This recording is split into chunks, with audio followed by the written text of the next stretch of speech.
Como fazer a divisão de níveis de corrida? Eu acredito que os níveis que você está falando talvez seria iniciante, intermediário, avançado, né? Bom, o que eu ensino geralmente é que o não começa pelo iniciante. Porque o que é um iniciante? Né? Ele pode ser um iniciante em uma nova distância, um cara que sempre correu 5, 10, 21 a vida toda, de repente quer se tornar um maratonista. Ele é um iniciante na maratona.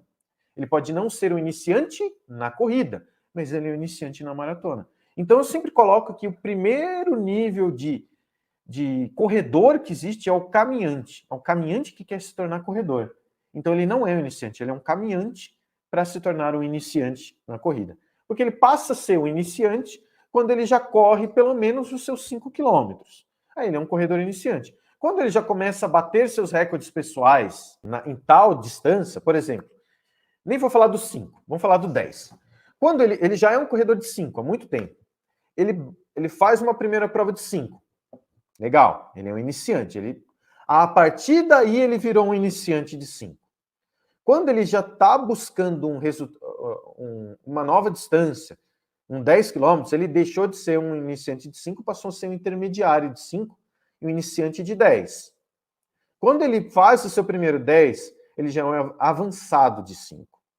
Quando ele busca melhorar a marca na distância que ele está, ele passa a ser um intermediário ou avançado nessa distância.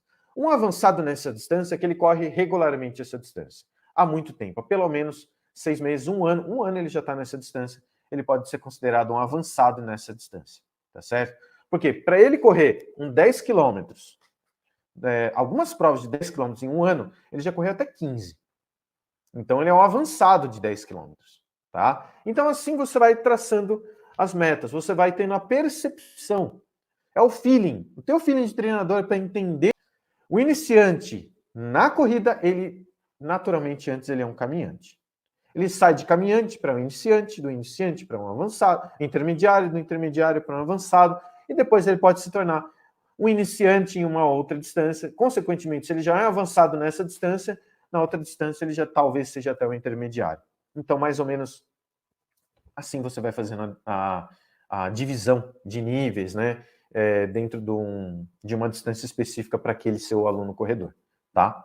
É interessante fazer? É muito interessante fazer. Por quê? Porque assim você vai conseguindo dosar o volume, a intensidade, até a força para esse aluno, para que ele realmente consiga os resultados necessários, tá certo?